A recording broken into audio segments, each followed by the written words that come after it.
كثيرا ونساء واتقوا الله الذي تساءلون به والأرحام إن الله كان عليكم رقيبا يا أيها الذين آمنوا اتقوا الله وقولوا قولا سديدا يصلح لكم أعمالكم ويغفر لكم ذنوبكم ومن يطع الله ورسوله فقد فاز فوزا عظيما أما بعد فإن خير الحديث كتاب الله وخير الهدي هدي محمد صلى الله عليه وسلم وشر الأمور محدثاتها وكل محدثة بدعة وكل بدعة ضلالة وكل ضلالة في النار. أعوذ بالله من الشيطان الرجيم. بسم الله الرحمن الرحيم. والفجر وليال عشر. وقال تعالى: قد كانت لكم أسوة حسنة في إبراهيم والذين معه إذ قالوا لقومهم إنا براء منكم ومما تعبدون من دون الله كفرنا بكم وبدا بيننا وبينكم العداوة والبغضاء أبدا حتى تؤمنوا بالله وحده إلا قول إبراهيم لأبيه لأستغفرن لك وما أملك لك من الله من شيء ربنا عليك توكلنا وإليك أنبنا وإليك المصير. برادران اسلام، معزز اسلامی بھائیوں، دوستوں، بزرگوں، عزت مآب اسلامی ماں اور بہنوں، اللہ رب العزت کا ہم سب پر یہ بڑا کرم و احسان ہے جس نے ہمیں صحت و تندرستی کے ساتھ ایمان جیسی قیمتی نعمت عطا فرمائی جس کے مقابلے دنیا کی کوئی نعمت نہیں. اس اللہ وحدہ لا شریک کا ہم سب پر سب سے بڑا کرم و احسان یہ ہے کہ اس نے ہم سبوں کی کفر و شرک سے حفاظت فرمائی اور خالص اپنی توحید اور عبادت کی سمجھ عطا فرمائی. اللہ رب العزت کی طرف سے ملی ہوئی تمام دنیا کی نعمتوں میں سب سے عظیم اور قیمتی نعمت یہی ایمان کی اور توحید کی ہے. ایک بندے مومن جس کو اللہ رب العزت نے توحید کی سمجھ اور عقیدے توحید سے نوازا ہے، وہ بندہ اس دنیا میں مال و متاع کے اعتبار سے، اسباب و وسائل کے اعتبار سے، عہدہ و منصب کے اعتبار سے دنیا کی نگاہ میں ایک معمولی انسان کیوں نہ ہو، ایک معمولی کپڑے میں، ایک معمولی گھر میں رہنے والا کیوں نہ ہو، لیکن اس شخص کے مقابلے میں جو محلوں میں رہتا ہو، دنیا جس کے اشاروں پر چلتی ہو، جس کی ماتحتی میں دنیا کی ایک بڑی تعداد رہتی ہو، لیکن اس کے پاس عقیدہ توحید نہیں ہے، اس کے پاس ایمان نہیں ہے، وہ خالق کی عبادت کے علاوہ مخلوق کی عبادت کرتا ہے، تو آپ یقین کے ساتھ یہ بات جانیں وہ ایک معمولی مسلمان بندہ جو پھٹے پرانے کپڑے میں کیوں نہ رہتا ہو، ایک محل میں رہنے والے اس انسان سے کہیں بہتر ہے، بلکہ اس کی خاک پا کے برابر بھی نہیں ہے جس کے پاس ایمان نہیں ہے، جس کے پاس توحید نہیں ہے، جو خالق کو چھوڑ کر مخلوق کی عبادت کرتا ہے، جو نکلنے اور ڈوبنے والوں کی عبادت کرتا ہے، اس کی اللہ رب العزت کے ہاں کوئی وقعت اور اس کا کوئی وزن نہیں ہے. اللہ رب العزت نے بڑی صراحت کے ساتھ بیان فرمایا: ان الذين كفروا من اهل الكتاب والمشركين في نار جهنم خالدين فيها اولئك هم شر البرية. جو لوگ کفر کرنے والے ہیں، جو لوگ شرک کرنے والے ہیں، چاہے ان کا تعلق اہل کتاب سے ہو یا اہل کفر سے ہو، وہ سب کے سب جہنمی تو ہیں ہی. اولئک هم شر البریہ، وہ اس دھرتی کے، اس کائنات کے سب سے بدترین مخلوق ہیں. اللہ کی نگاہ میں ان سے بری مخلوق کوئی نہیں، برے انسان نہیں، اللہ نے کہا وہ بری مخلوق ہے۔ اب مخلوق میں اللہ کی ساری چیزیں شامل ہیں، اس میں حیوانات بھی ہیں، اس میں چرند پرند بھی ہیں، اس میں وہ حیوانات بھی ہیں جن کو ہم غلیظ اور گندے سمجھتے ہیں۔ اللہ نے بغیر کسی تمیز اور تفریق کے فرمایا کہ ایسے لوگ جن کے پاس ایمان نہیں ہے، جو کفر میں ڈوبے ہوئے ہیں، وہ اس کائنات کی سب سے بدترین لوگ ہیں۔ اللہ رب العزت نے ہمیں ان بدترین لوگوں سے بچا کر کے ہمیں بہترین لوگوں میں، خیر البریہ میں، جو اس کائنات کے سب سے بہترین لوگ ہیں، ان میں اللہ نے ہمیں پیدا کیا ہے۔ میرے بھائی میرے دوستو، یہ اللہ کی ہی نوازش ہے، یہ اللہ کی ہی نعمت ہے، یہ اللہ کی ہی رحمت ہے، ورنہ ہمیں انسانوں کی بھیڑ میں دو ہاتھ پیر رکھنے والے، وہی کھانا کھانے والے، وہی غذا استعمال کرنے والے، وہی ہوا استعمال کرنے والے، کسی آسمان کے نیچے رہنے والے، دنیا کے بعض معاملوں میں ہم سے آگے آگے رہنے والے، لیکن انہیں اپنے خالق کا پتہ نہیں ہے، وہ مخلوق کے سامنے جھکتے ہیں، وہ شرک و کفر میں ڈوبے ہوئے ہیں۔ یہ اللہ کی نوازشی ہے کہ ہم اور آپ اس گمراہی کے راستے سے محفوظ ہیں۔ میرے عزیز ساتھیو، اللہ رب العزت کی نعمتوں میں سے ایک عظیم نعمت یہ بھی ہے کہ وہ اپنے بندوں کو بعض ایسے اوقات، ایسے ایام و لیالی، ایسے اشہر، ایسے مہینے، ایسے ہفتے، ایسے دن عطا فرماتا ہے جو گنتی میں، تعداد میں اور عدد کے لحاظ سے،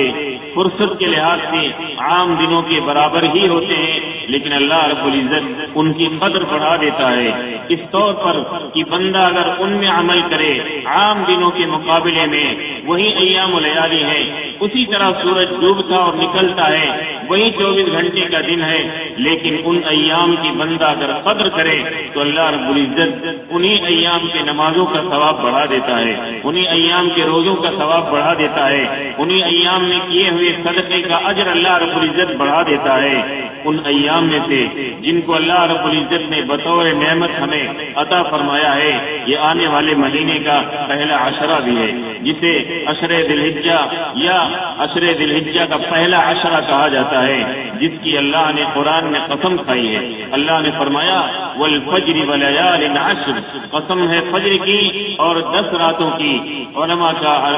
تفسیر کا لگ بھگ اس بات پر اتفاق ہے کہ یہ 10 راتیں، ان سے مراد ذی الحجہ کے پہلے 10 دن ہیں جن کی قسم اللہ رب العزت نے کھائی ہے۔ میرے بھائیو میرے دوستو، ان کی فضیلت، ان کی اہمیت اور ان کے اندر کیے جانے والے اعمال، ان کا کیا مقام و مرتبہ ہے، اس سے پہلے میں چند باتیں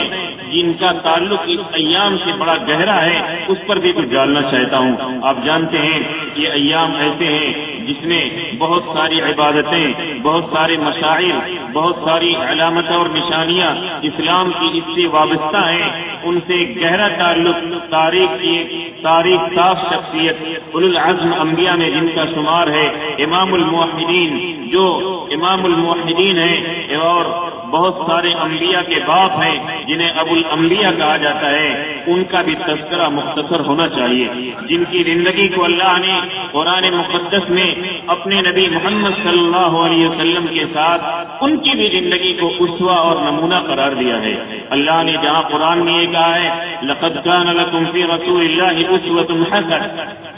تمہارے لیے اس نبی کی زندگی میں یعنی محمد صلی اللہ علیہ وسلم کی زندگی میں اسوہ اور نمونہ ہے، وہیں اللہ نے یہ بھی فرمایا ہے قد کانت لکم اسوۃ حسنۃ فی ابراہیم، تمہارے لیے جناب ابراہیم علیہ السلام کی زندگی میں اسوہ اور نمونہ ہے۔ یہ ایک واحد ایسے نبی ہیں جن کا تذکرہ بھی اللہ نے کیا ہے اور ان کی زندگی کو اسوہ بھی قرار دیا ہے۔ اللہ نے یوں تو قرآن میں بہت سارے نبیوں کا ذکر کیا ہے، لیکن اللہ نے ذکر کے ساتھ ساتھ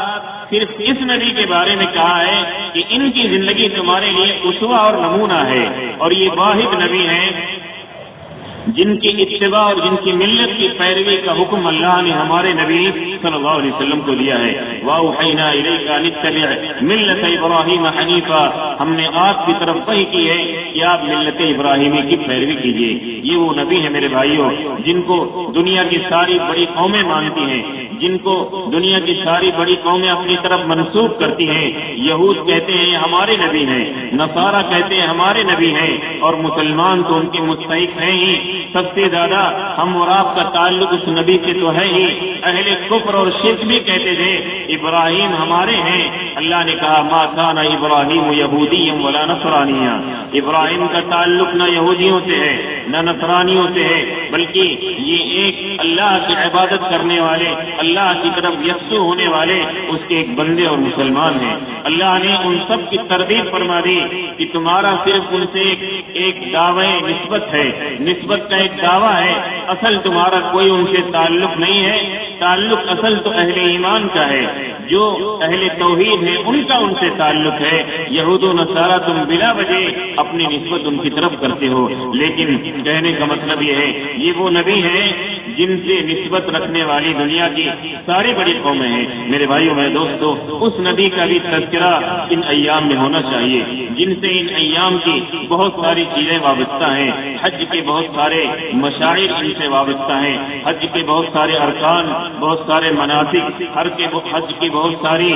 ساری سنتیں اس نبی اور اس کے اہل خانہ سے منسوب ہیں، اس لیے ان کا بھی تذکرہ اختصار سے ہونا چاہیے۔ اللہ نے فرمایا اس نبی کی زندگی میں تمہارے لیے اسوہ اور نمونہ ہے، بطور خاص ان کی زندگی کی برات کا اور اہل کفر سے جو بائیکاٹ کا اور برات کا مسئلہ ہے وہ تمہارے لیے اور ہی زیادہ اسوہ اور نمونہ ہے۔ اللہ نے فرمایا ان کی زندگی تمہارے لیے اسوہ اور نمونہ ہے، ان کا یہ کہنا انا براء منکم ومما تعبدون من دون اللہ۔ میرے بھائیو میرے دوستو، یہ کہنے میں آسان ہے لیکن آدمی کو جب فیصلہ کرنا پڑتا ہے تو بڑا مشکل ہوتا ہے۔ اپنے اہل و عیال کو، اپنے رشتہ داروں کو،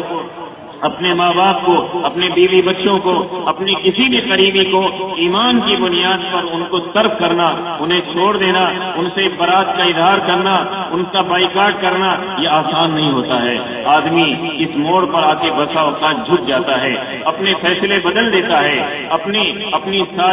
اپنی ساری ضد چھوڑ دیتا ہے، لیکن اہل ایمان کے لیے حکم ہے کہ ہر کسی سے مصالحت ہو سکتی ہے، ہر کسی سے اتحاد کی امید کی جا سکتی ہے، لیکن اہل شرک سے اتحاد و اتفاق اور ان سے مصالحت اور ان سے کمپرومائز کسی بھی صورت میں نہیں ہو سکتا ہے۔ اللہ نے ان کی زندگی کو اسی لیے ہمارے لیے نمونہ بنایا ہے۔ ان کو کیا پڑی تھی؟ اپنا گھر چھوڑنے کی، اپنے اہل و عیال کو چھوڑنے کی، اپنی تجارت کو چھوڑنے کی، اپنا ملک اور اپنا شہر چھوڑنے کی، صرف چھوڑنے کی وجہ یہ تھی کہ ان کے اور ان کے اہل خانہ میں، ان کی قوم میں عقیدے توحید میں اتحاد ناممکن ہو گیا تھا۔ اس لیے کہا انا براء منکم ومما تعبدون من دون اللہ کفرنا بکم وبدا بیننا وبینکم العداوۃ والبغضاء وبدا حتى تؤمنوا باللہ وحدہ، کہا کہ ہمارے اور تمہارے درمیان یہ دشمنی، یہ عداوت، یہ بغض و نفرت قائم رہے گی تا وقت کہ تم اپنی اس بد عقیدگی سے توبہ کر لو، تم صرف اللہ کی عبادت کرنے والے بن جاؤ، چاہے تم ہمارے باپ ہو، چاہے ہماری قوم کے کوئی خاص ہو، ہماری قوم کے بڑے ہو یا چھوٹے ہو، ہمیں اس کے لیے کچھ بھی برداشت کرنا پڑے، کوئی بھی تمہارا فیصلہ ہمیں برداشت کرنا پڑے، ہمیں سب منظور ہے، لیکن تمہارے کفر کے ساتھ میرا اتحاد ناممکن ہے۔ انا براء منکم ومما تعبدون من دون اللہ کفرنا بکم وبدا بیننا وبینکم العداوۃ والبغضاء وبدا حتى تؤمنوا باللہ، یہاں تک کہ ایک اللہ پر ایمان لانے والے بن جاؤ۔ ان کی زندگی کی تاریخ بڑی طویل ہے، بڑی لمبی ہے، ان کی زندگی کی قربانیاں، ان کی آزمائش کی ایک پوری داستان ہے جسے یہاں پر تھوڑے سے وقت میں بیان کرنا ناممکن ہے، لیکن آپ جانتے ہیں میرے بھائیوں، انہوں نے اللہ کی ہر آزمائش اور ابتلا میں وہ اپنے آپ کو کھڑا کھڑا اتارا اور اللہ رب العزت کے حکم کے سامنے اپنے آپ کو انہوں نے خم کر دیا، اپنے آپ کو جھکا دیا، اپنے ہر جذبے اور ہر فیصلے کو قربان کر دیا۔ یہی حضرت ابراہیم علیہ السلام کی زندگی کا خلاصہ ہے۔ آدمی اپنے تمام جذبات کو، اپنی تمام خواہشات کو، اپنے تمام فیصلوں کو، اپنی تمام چاہتوں کو، اپنی تمام امنگوں کو اللہ رب العزت کا حکم آ جائے تو اس پر قربان کر دینے کا اگر جذبہ آ گیا تو یہی قربانی کا خلاصہ ہے، یہی قربانی کا حاصل ہے۔ ورنہ ہم ایک نہیں، دو نہیں، 10 نہیں، کئی جانور ہر سال قربان کرتے رہیں، اس کا کوئی حاصل نہیں ہے۔ قربانی کا اصل حاصل اور اس کا مقصد یہی ہے کہ آدمی کے اندر اللہ رب العزت کے فرمان پر اپنے ہر فیصلے اور ہر جذبے کو قربان کرنے کا اس کے اندر ایک امنگ پیدا ہو جائے، اس کے اندر ایک سوچ پیدا ہو جائے، ایک فکر زندہ ہو جائے۔ اللہ رب العزت نے اس لیے اس قربانی کو مشروع کیا ہے۔ آپ دیکھیں اس نبی کی زندگی کا یہ اہم فیصلہ برات کا اظہار کیا۔ اللہ کے چہتے ہیں، اللہ نے کہا ان کی زندگی میں تمہارے لیے اسوہ اور نمونہ ہے، لیکن ان کی زندگی کا ایک نقطہ تمہارے لیے اسوہ اور نمونہ نہیں رکھتا ہے، وہ تمہارے لیے ناقابل عمل ہے، تم اس پر عمل نہیں کر سکتے ہو جس پر ابراہیم علیہ السلام نے اپنی ابتدائی دور میں کیا تھا۔ وہ عمل کون سا تھا؟ انہوں نے جاتے جاتے اپنے باپ سے کہا تھا میں تمہیں چھوڑ کے تو جا رہا ہوں، میں تمہیں چھوڑ دیتا ہوں، میں تمہارا شہر چھوڑ دیتا ہوں۔ باپ نے کہا تم یہاں سے نکل جاؤ، کہا ٹھیک ہے نکل جاتا ہوں۔ لیکن ایک ایمان والے کی دل کے جذبات ہوتے ہیں، وہ جاتے جاتے بھی اپنوں کی خیر خواہی سوچتا ہے۔ انہوں نے کہا ٹھیک ہے میں جا رہا ہوں، لیکن پھر بھی میں اپنے اللہ سے تمہارے لیے دعا کروں گا، اللہ سے تمہارے لیے تمہاری مغفرت کی دعا کروں گا کہ اللہ تمہاری کامیابی کا کوئی راستہ پیدا کرے۔ اور کہا لا استغفرن لک، میں تمہارے لیے اللہ سے مغفرت مانگوں گا کہ اللہ تمہیں معاف فرما دے۔ لیکن اللہ نے بعد میں اس چیز سے منع فرما دیا کہ کسی نبی کے لیے، کسی مومن کے لیے، کسی بندے مومن کے لیے یہ جائز نہیں ہے کہ اب کسی مشرک کے لیے استغفار کرے، وہ مشرک اس کا باپ ہی کیوں نہ ہو، وہ مشرک اس کی ماں ہی کیوں نہ ہو، اس کا قریب سے قریب کوئی کیوں نہ ہو، لیکن اس کے لیے جائز نہیں ہے۔ اور اللہ نے اسے ہمیشہ کے لیے ایک اصول بنا دیا، ما كان للنبي والذين آمنوا ان يستغفروا للمشركين ولو كانوا اولي قربى من بعد ما تبين لهم انهم اصحاب الجحيم۔ کسی نبی کے لیے، کسی مومن کے لیے یہ جائز نہیں ہے کہ وہ اپنے کسی مشرک رشتے دار کے لیے مغفرت طلب کرے۔ یہ اللہ کا بڑا تلخ فیصلہ ہے۔ آپ اس باپ سے پوچھیں، اس نبی سے پوچھیں جو نبی ہے لیکن ان کا باپ مشرک ہے، پھر بھی اللہ نے کہا اگر باپ مشرک ہے، اگرچہ تمہارا باپ ہے، لیکن تمہیں یہ اجازت نہیں ہے کہ میرے دربار میں ان کے لیے دعا استغفار کرو، ان کے لیے میرے دربار میں سوال کرو۔ اللہ کا یہ ایک سخت اصول ہے جو ہمیں بتلاتا ہے کہ شرک کے ساتھ اللہ کے یہاں کوئی گنجائش نہیں ہے۔ ایسے ہی جیسے اللہ نے اس کی مثال دی ہے، جیسے ایک سوئی ہے، سوئی میں سوراخ ہوتا ہے، اس میں ناکا ہوتا ہے، اس سوراخ کے اندر کسی بھاری بھرکم اونٹ کا داخلہ ناممکن ہے۔ ایسے کسی بھی مشرک کی کامیابی کے لیے کوئی امکان نہیں ہے، جیسے کوئی شکل پیدا نہیں ہو سکتی کہ سوئی کے اندر کبھی اونٹ داخل ہو جائے گا، ایسے مشرک بھی کبھی بھی جنت میں داخل نہیں ہو سکتا ہے۔ میرے بھائیو میرے دوستو، اس سے ہم کو یہ بھی اسوہ ملتا ہے کہ اگر کوئی کسی بڑے آدمی کا کوئی اسوہ اور نمونہ ہو اور وہ اللہ کے فیصلے کے خلاف ہو، اگر کسی بڑے آدمی کا عمل ہو لیکن اللہ کے اصول کے خلاف ہو تو وہ ناقابل عمل ہے۔ ایک نبی نے ابتدائی دور میں اپنے مشرک باپ کے لیے دعائے مغفرت کی تو اللہ نے کہا اگر کہ ابراہیم علیہ السلام نے پہلے کیا تھا لیکن اب تمہارے لیے ان کا یہ اسوہ نہیں ہے۔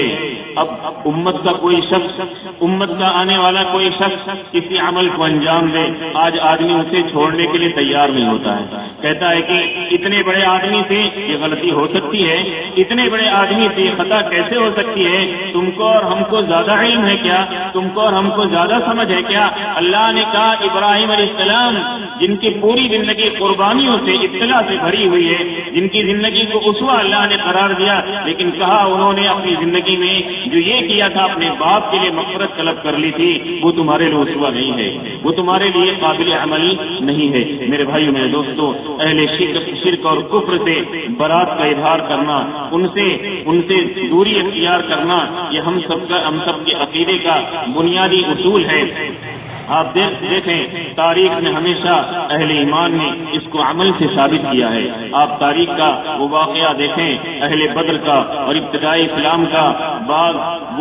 وہ بھائی ان کے جو غزوہ بدر میں قید کر کے لائے گئے، ایک طرف مسلمان بھائی ہے، دوسری طرف اہل کفر میں سے ان کا کافر بھائی ہے، فیصلہ ان کے سامنے ہے، لیکن انہوں نے ایمان کی بنیاد پر ذرہ برابر ان کے ساتھ کسی بھی طرح کی ہمدردی نہیں کی۔ حضرت مصعب بن عمیر رضی اللہ تعالیٰ عنہ کا بھائی بھی قید کر کے لایا گیا تھا۔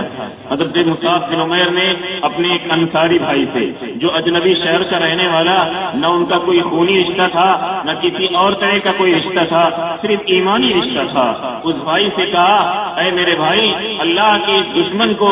رسی ذرا سخت لگانا، رسی اس کو تیز لگانا، اس کو سختی سے باندھنا۔ کہا ان کے بھائی نے میرے مادات بھائی، تو میرا سگا بھائی ہے، تو مجھے اللہ کا دشمن کہتا ہے، اور اس اجنبی شخص کو جو دوسرے شہر کا رہنے والا ہے اسے تو اپنا بھائی کہتا ہے۔ کہا ہاں یہی فیصلہ ہے، یہ میرا بھائی ہے، تم اللہ کے دشمن ہو، اس لیے کہ اس کے پاس ایمان ہے، تمہارے پاس ایمان نہیں ہے۔ میرے بھائیوں میں دوستو، تو ہم سب کی زندگی میں جناب ابراہیم علیہ السلام کی زندگی سے یہی اسوہ اور نمونہ ہے کہ آدمی ہر کسی کے ساتھ کمپرومائز کر لے، لیکن اہل کفر کے ساتھ، اہل شرک کے ساتھ ان سے رشتہ داری، ان سے تعلق قائم نہیں ہو سکتا ہے۔ دنیاوی تعلق ایک دوسری چیز ہے، تجارت اور لین دین کا تعلق ایک دوسری چیز ہے، دنیاوی دوستی ایک دوسری چیز ہے، لیکن ایک دوستی ایمان والی ہوتی ہے جس کا تعلق ایمان سے ہوتا ہے، ایک ایمانی محبت ہوتی ہے، اس محبت سے اللہ نے منع فرمایا ہے۔ ورنہ دنیاوی تعلقات آدمی کہے ان سے تجارت نہیں ہو سکتی ہے، ان سے لین دین نہیں ہو سکتا ہے، ان سے کاروبار نہیں ہو سکتا ہے، یہ چیز غیر شرعی ہے۔ ممنوع جو ہے وہ اسلامی محبت، ایمانی محبت ہے، ایک محبت جو ہوتی ہے ایمان کی بنیاد پر، اس سے اللہ نے ہم سب کو منع فرمایا ہے۔ میرے بھائیو میرے دوستو، ہم اور آپ دیکھیں اس کے لیے سب کچھ چھوڑا جا سکتا ہے، سب ترک کیا جا سکتا ہے، لیکن ایمان کے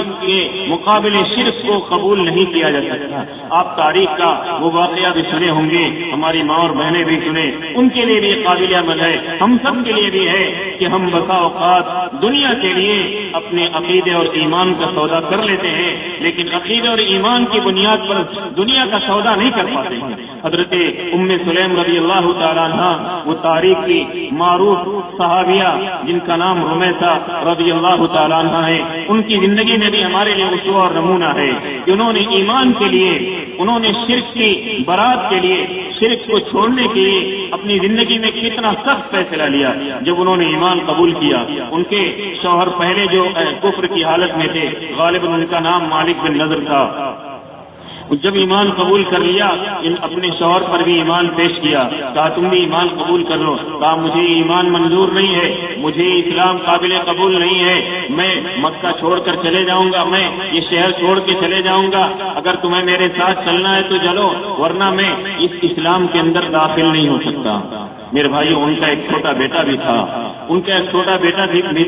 کہا کہ اگر تمہیں یہ توحید قبول نہیں ہے، ایمان قبول نہیں ہے، تو ہمیں تمہارا یہ رشتہ بھی منظور نہیں ہے، اگرچہ ہمارا تمہارا ازدواجی تعلق ہے،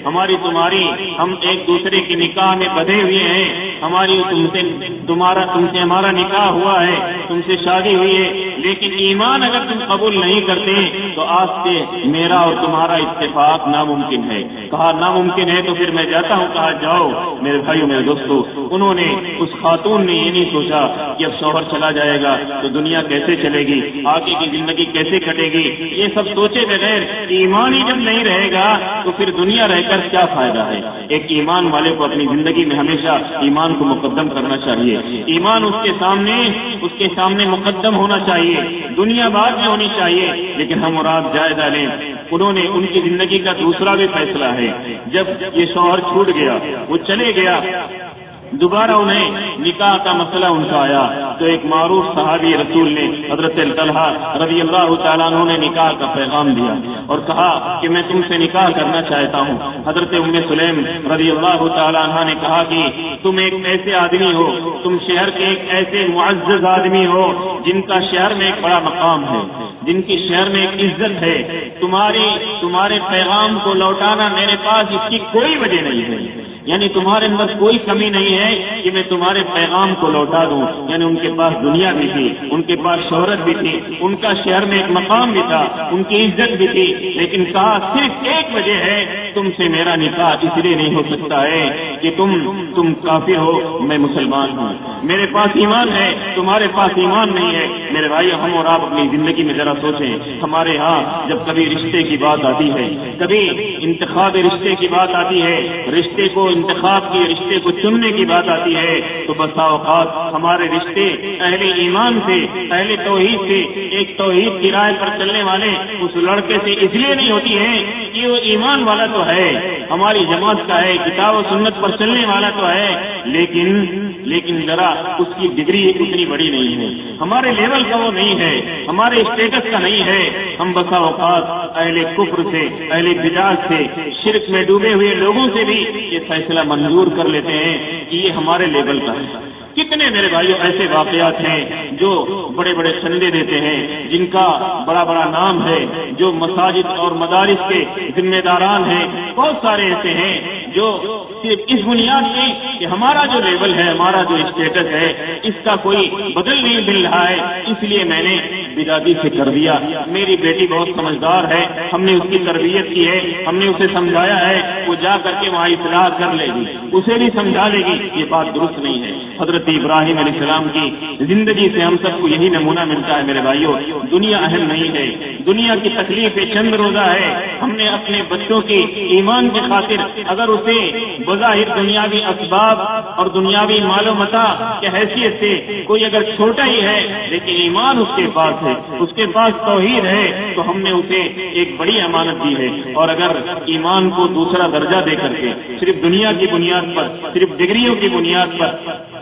صرف مال و دولت کی بنیاد پر، صرف خاندانی شہرت کی بنیاد پر ہم نے غلط فیصلہ کیا، تو آپ اللہ کے یہاں جواب دینے کے لیے تیار رہیں، اللہ کے یہاں جواب دہی کے لیے تیار رہیں کہ آپ نے جان بوجھ کر کے اسے شرک کے گھرانے میں لے جا کے ڈال دیا۔ میرے بھائیو، میرے دوستو، ہم سب کی زندگی کے لیے یہی نمونہ ہے کہ انسان ہر حال میں توحید پر قائم رہے، توحید کے اسباب پر قائم رہے، توحید کے جو اسباب ہیں اسے نبھانے کی کوشش کرے، شرک کے جو اسباب ہیں، شرک کے جو راستے ہیں، جو شرک میں لے جانے والے اسباب ہیں، ان سے اپنے آپ کو، اپنے اہل و عیال کو دور رکھے۔ ان کی زندگی میں اور بہت سارے نمونہ ہیں میرے بھائیوں، اور بہت سارے سبق آموز نقطے ہیں جسے یہاں بیان کرنا ناممکن ہے۔ میں نے ابتدا میں یہ بات بھی ذکر کی تھی، یہ جو ایام گزر رہے ہیں یہ آخری ایام ذی القعدہ کے ہیں، اس کے بعد ذی الحجہ کے ایام شروع ہوں گے، اس کی پہلی تاریخ یا تو کل سے یا پرسوں سے شروع ہوگی، جن کے بہت سارے فضائل اور جن کی بہت ساری برکتیں نبی صلی اللہ علیہ وسلم سے ثابت ہیں۔ ہمیں ان ایام کے لیے اپنے آپ کو تیار رکھنا چاہیے۔ اللہ کے نبی صلی اللہ علیہ وسلم نے فرمایا، حضرت عبداللہ ابن عباس رضی اللہ تعالیٰ عنہ جس حدیث کے راوی ہیں، ما من ایام العمل الصالح فیہن احب الی اللہ من هذه الایام العشر، سال کے دنوں میں کوئی بھی دن ایسا نہیں ہے جن میں کوئی عمل کیا جائے تو ان کا ثواب اور اجر اتنا ملے جتنا ان ایام میں ملتا ہے۔ وہ ایام کون ہے؟ ذی الحجہ کے پہلے عشرے، پہلا عشرہ، اس کے پہلے 10 دن۔ صحابہ نے پوچھا، قالوا یا رسول اللہ وللجہاد فی سبیل اللہ، کیا جہاد کرنا بھی اللہ کے راستے میں اس کے برابر نہیں ہے؟ کہا ہاں، یہ بھی نہیں ہے، الا رجل خرج بنفس ومال فلم يرجع من ذلك بشيء، مگر ہاں وہ شخص جو اللہ کے راستے میں اپنے مال اور اپنی جان کے ساتھ نکلا اور اس میں سے وہ کچھ بھی لے کر واپس نہیں آیا، یعنی اس نے اپنی جان دے دی، اپنا مال اللہ کے راہ میں اس نے لٹا دیا، اس شخص کی برابری کوئی نہیں کر سکتا ہے۔ ورنہ اللہ کے راستے میں لڑنا بھی ان ایام میں عمل کی برابری نہیں ہو سکتی ہے، اس لیے ہمیں ان ایام کی قدر کرنی چاہیے۔ جو ایام انشاءاللہ کل یا پرسوں سے شروع ہوں گے، ان ایام کی قدر میں چیز شامل ہے کہ آدمی ان کے آنے سے پہلے اللہ سے توبہ کرے۔ ان ایام کے آنے سے پہلے ایک ادب اور ہم یاد رکھیں، اللہ کے نبی صلی اللہ علیہ وسلم نے جو بتلایا ہے کہ جو شخص آنے والے ان ایام کی 10ویں عشرے کی 10 تاریخ کو اللہ کی راہ میں قربانی کرنا چاہتا ہو، اس کے لیے یہ مشروع ہے کہ اپنے ناخن، اپنے بال، یہاں تک کہ اپنے بدن کی چمڑیاں اور جلد کو ہاتھ نہ لگائے، اسے کاٹے نہیں۔ اس لیے آپ کے لیے موقع ہے کہ شاید آج آخری دن ہو، آخری دن مان کے ہی چلنا ہوگا، اس لیے کہ ممکن ہے آج چاند نظر آ جائے۔ ہم اور آپ کو اگر ایسی حاجت ہے تو اس سے فارغ ہو جائیں۔ جن کو قربانی کرنی ہے، یہ اس دن کا ایک اہم حکم اور ایک اہم سنت ہے۔ ان ایام کی فضیلت اکثر علماء نے یا بعض علماء نے کہا کہ رمضان کے آخری عشرے سے بھی زیادہ،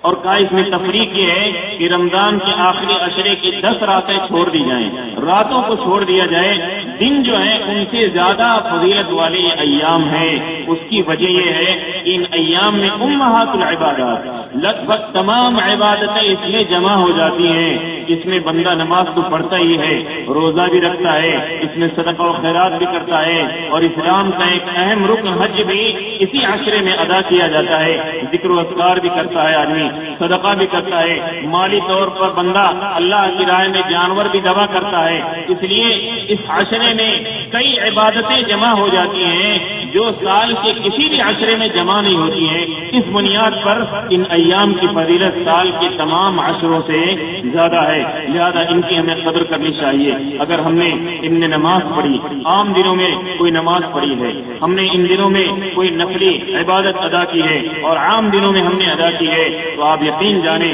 اس کا اجر ان ایام کے مقابلے میں زیادہ ملے گا۔ اس لیے ہمیں ان ایام میں کثرت سے نوافل کا اہتمام کرنا چاہیے۔ پہلا عمل اس کا سب سے جامع اور اہم ہے کہ بندہ کثرت سے نفلی نمازیں پڑھے۔ جس کو اللہ رب العزت نے توفیق دی ہے یا دی ہے، وہ حج کی ادائیگی کے لیے پہنچ چکا ہے، جو اس عشرے کا ایک اہم عمل ہے۔ اللہ نے جسے مال و دولت سے نوازا ہے، اسے چاہیے کہ عام دنوں کے مقابلے میں ان دنوں میں زیادہ سے زیادہ صدقہ کرے، اللہ کی راہ میں زیادہ خرچ کرے، غریب مسکینوں کو زیادہ کھلائے، ان کا زیادہ خیال کرے، رشتہ داروں کو زیادہ انہیں دے، ان میں تقسیم کرے، اس لیے کہ ان ایام میں 1 روپیہ جو خرچ کرے گا عام دنوں کے 1 روپے سے کہیں زیادہ اس کے لیے اجر کا باعث بنے گا۔ میرے بھائیو میرے دوستو، یہ ان ایام کے تعلق سے چند باتیں ہیں جس کا ہمیں پاس و لحاظ رکھنا چاہیے۔ صحابہ کرام کہتے ہیں ان ایام میں کثرت سے تم تکبیر کرو، اللہ اکبر کہو، تحلیل لا الہ الا اللہ کہو، ان ایام میں کثرت سے الحمدللہ کہو، یا اللہ نے جو بھی تمہیں توفیق دی ہو، جس عمل کی بھی توفیق دے، تلاوت قرآن کی، رشتہ رحمی کی، لوگوں کو بھلائی کا حکم دینے کی، برائیوں سے روکنے کی، لوگوں میں سلام کرنے کی، جو بھی نیکی کے راستے ہیں، تمام راستوں کو اختیار کرتے ہوئے یہ سوچ کر کے کہ اللہ رب العزت ان ایام میں ہمیں عام دنوں کے مقابلے زیادہ ثواب عطا فرمائے گا، ہمیں یہ کرنا چاہیے۔ میرے بھائیوں میرے دوستوں، اس لیے ان ایام کے حوالے سے یہ گفتگو میں نے اسی اور ذکر کرنا مناسب سمجھا۔ باقی چیزیں امید ہے کہ آگے آنے والے خطبوں میں آپ کے درمیان علماء کرام یا جو بھی خطیب ہوں گے وہ پیش کریں گے قربانی کے تعلق سے بعض مسائل جو اس عشرے کا ایک اہم عبادت ہے، اسے بعض لوگ غیر اہم سمجھتے ہیں۔ بعض لوگ کہتے ہیں کہ آدمی کو اس کے بدلے اگر غریب و مسکینوں کو کھلا دے، غریب مسکینوں کو دے دے تو وہ زیادہ اس کے لیے باعث ثواب ہوگا، اجر کا باعث بنے گا۔ یہ بات درست نہیں ہے۔ بعض ملکوں میں تحریک چلائی گئی، بعض ملکوں میں نعرہ دیا گیا کہ ملک کے حالات اچھے نہیں ہیں، غریبی فقر و فاقہ عام ہے، اس لیے بہتر یہ ہے کہ آدمی اس سال قربانی نہ کرتے ہوئے غریبوں میں بانٹ دے، اس روپے کو غریبوں میں بانٹ دے۔ یہ بات درست نہیں ہے۔ اللہ کے نبی صلی اللہ علیہ وسلم کی زندگی میں فقر و فاقہ بھی تھا، آپ کے پاس مال بھی تھا، آپ کے فقر و فاقہ کی تاریخ آپ سنتے ہوں گے، سیرت کے ابواب میں پڑھتے ہوں گے کہ کبھی کبھی 3 مہینے ہو جاتے تھے لیکن آپ کے گھر میں چولہا نہیں جلتا تھا۔ لیکن صحابہ رسول حضرت عبداللہ بن عمر رضی اللہ تعالیٰ عنہ کہتے ہیں نبی صلی اللہ علیہ وسلم 10 سال مدینہ میں رہے، آپ نے کسی سال ایسا نہیں ہوا کہ قربانی نہ کی ہو۔ ایون ایک بار آپ سفر میں تھے، سفر کی حالت میں تھے جہاں پر قربانی کرنا آسان نہیں ہوتا ہے، جہاں جانور لانا، جانور خریدنا اور پھر اس کو ذبح کرنا تمام لوگوں کی طرف سے کرنا، لیکن وہاں بھی آپ نے کیا، سفر میں بھی کیا، اور جانور کی قلت کی بنیاد پر آپ نے کہا یہاں اونٹوں میں اور بڑے جانوروں میں لوگ شریک ہو جائیں تاکہ یہ سنت ادا ہو جائے۔ یہ نبی صلی اللہ علیہ وسلم کا اہتمام تھا، اس لیے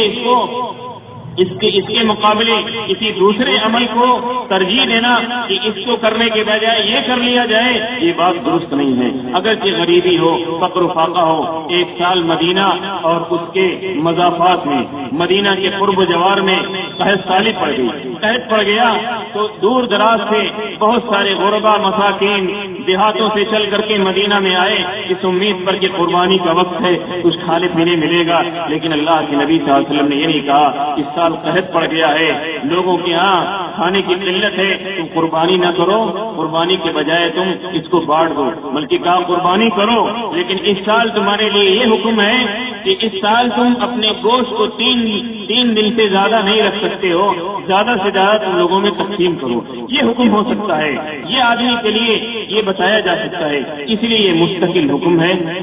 یہ اللہ کا مستقل حکم ہے، یہ توحید کی کا ایک مظہر ہے۔ قربانی کرنا، جانور ذبح کرنا، یہ بھی توحید کی ایک شکل ہے۔ جو شخص اللہ کو چھوڑ کر کے غیر اللہ کے لیے ذبح کرتا ہے وہ شرک میں پڑتا ہے، اس لیے اس کا بھی ایک مظہر ہے کہ ہم اہل توحید یہ ثابت کرتے ہیں کہ یہ جانور صرف اور صرف اللہ کے لیے ذبح کیا جائے گا، صرف اور صرف اللہ کے نام پر ذبح کیا جائے گا، کسی اور کے لیے جائز نہیں ہے۔ اس توحید کا بھی ایک مظہر ہے، اس کی ایک علامت ہے۔ باقی میرے بھائیوں میرے دوستوں، ہم اور آپ کو ہمیشہ یہ یاد رکھنا چاہیے کہ کسی بھی عبادت کا مقصد اور اس کا خلاصہ، اس کا حاصل یہ ہوتا ہے کہ اللہ رب العزت کا قرب حاصل ہو۔ قربانی یہ قرب سے ہی ہے۔ حضرت آدم علیہ السلام کے دونوں بیٹوں نے قربانی کی تھی، کس لیے؟ اذ قربا قربانا، اللہ سے قرب اور اللہ کا تقرب حاصل کرنے کے لیے۔ اس کا مقصد گوشت کا حصول یا کوئی اور مقصد نہ ہو، اس لیے نہ قربانی کرے آدمی کہ میرے بچے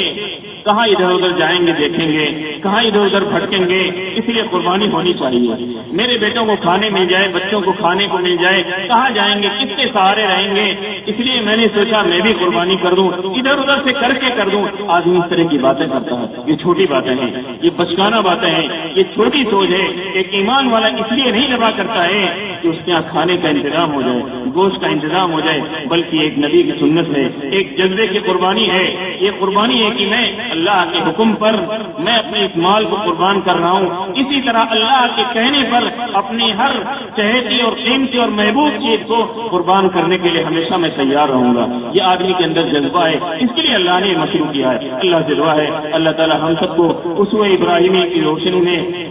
اپنی زندگی گزارنے کی توفیق عطا فرمائے۔ اللہ رب العزت ان آنے والے ایام کی قدر کی توفیق عطا فرمائے۔ ان ایام میں کثرت سے تکبیر و تحلیل اللہ کی عبادت کرنے کی اللہ ہمیں توفیق عطا فرمائے۔ ان ایام میں اللہ جن کو قربانی کی توفیق عطا فرمائے، خالص اللہ کے لیے کرنے کی اللہ انہیں توفیق دے۔ آمین صلی اللہ علیہ نبینا محمد وعلی آلہ وصحبہ اجمعین۔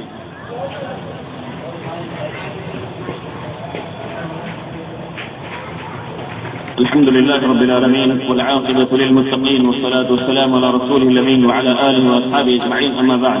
إن الله وملائكته يصلون على النبي يا أيها الذين آمنوا صلوا عليه وسلموا تسليما. اللهم صل على محمد وعلى آل محمد كما صليت على إبراهيم وعلى آل إبراهيم إنك حميد مجيد. اللهم بارك على محمد وعلى آل محمد كما باركت على إبراهيم وعلى آل إبراهيم إنك حميد مجيد. عباد الله رحمني ورحمكم الله، إن الله يأمر بالعدل والإحسان وإيتاء ذي القربى وينهى عن الفحشاء والمنكر والبغي يعظكم لعلكم تذكرون. اذكروا الله يذكركم وادعوه يستجب لكم ولذكر الله أكبر والله يعلم ما تصنعون. قوموا للصلاة.